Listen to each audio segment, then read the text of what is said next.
નમસ્કાર મિત્રો, કલરવ voice of knowledge ચેનલમાં આપ બધા મિત્રોનું સ્વાગત છે। ફાયરમેન કમ ડ્રાઈવર ભરતી કેટલું ભણતર જોઈએ, પગાર 26,000 રૂપિયા। તો વિગતવાર માહિતી મેળવીએ તો રાજ્યમાં ગુજરાત ગૌણ સેવા પસંદગી મંડળ GSSB ગાંધીનગર દ્વારા ગાંધીનગર મહાનગરપાલિકા હસ્તકના ફાયરમેન કમ ડ્રાઈવર વર્ગ 3 સંબંધી કુલ 138 જગ્યાઓ માટેની સ્પર્ધાત્મક પરીક્ષા આધારિત ભરતી પ્રક્રિયા શરૂ કરવામાં આવી છે। ઉમેદવાર માધ્યમિક અને અથવા ઉચ્ચતર માધ્યમિક શિક્ષણ બોર્ડ દ્વારા લેવાતી ઉચ્ચતર માધ્યમિક શાળાંત પ્રમાણપત્ર પરીક્ષા એટલે કે HSC એટલે કે ધોરણ 12 પાસ કરેલ હોવો જોઈશે અથવા સરકારે માન્ય કરેલ તેને સમકક્ષ લાયકાત ધરાવતો હોવો જોઈશે। અને આગળ જોઈએ તો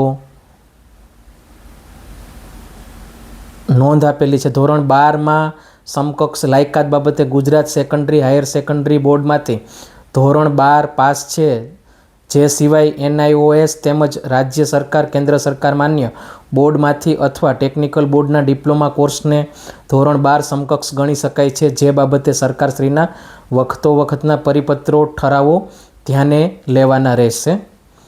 તો પેલી લાયકાત આગળ જોઈએ આપણે તો રાજ્ય અથવા કેન્દ્ર સરકાર અથવા ઔદ્યોગિક તાલીમ સંસ્થાની માન્ય સંસ્થામાંથી ફાયરમેનના 6 મહિનાના અભ્યાસક્રમનું પ્રમાણપત્ર ધરાવતો હોવો જોઈશે। રાજ્ય અથવા કેન્દ્ર સરકારની માન્ય સંસ્થામાંથી ફાયરમેનનો અભ્યાસક્રમ અથવા ડ્રાઈવર કમ પંપ ઓપરેટરના અભ્યાસક્રમનું પ્રમાણપત્ર ધરાવતો હોવો જોઈશે। તો આ લાયકાત છે આગળની।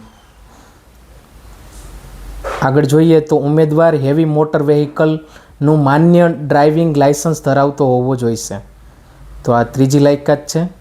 આગળ આપણે જોઈએ તો ગુજરાત મુલકી સેવા વર્ગીકરણ અને ભરતી સામાન્ય નિયમો 1967માં ઠરાવ્યા પ્રમાણેની કમ્પ્યુટરના ઉપયોગ અંગેની પાયાની જાણકારી ધરાવતો હોવો જોઈએ। આ અંગે વિગતવાર નોટિફિકેશનની અંદર પણ આપેલી છે બાબતો। ધોરણ 10 અને 12માં કોમ્પ્યુટર હોય તો પણ ચાલશે।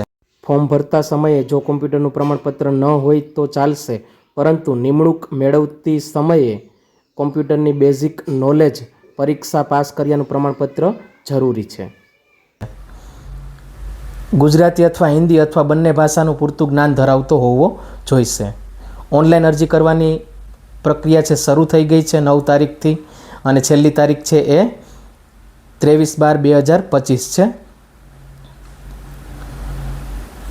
ઓફિશિયલ નોટિફિકેશન છે તમે આપણી વેબસાઇટ ઉપરથી ડાઉનલોડ કરી શકો છો www.rameshsir.blogspot.com। તો કોમ્પ્યુટર અંગેની જે પાયાની જાણકારી છે એ બાબતે ઓફિશિયલ નોટિફિકેશનમાં પણ આપેલું છે, તો ત્યાંથી વાંચી વિગતવાર અભ્યાસ કરી અને ત્યારબાદ તમે છે એ અરજી કરવા વિનંતી છે। માહિતી ગમી હોય તો લાઇક કરજો, શેર કરજો અન્ય મિત્રો સુધી। Thank you.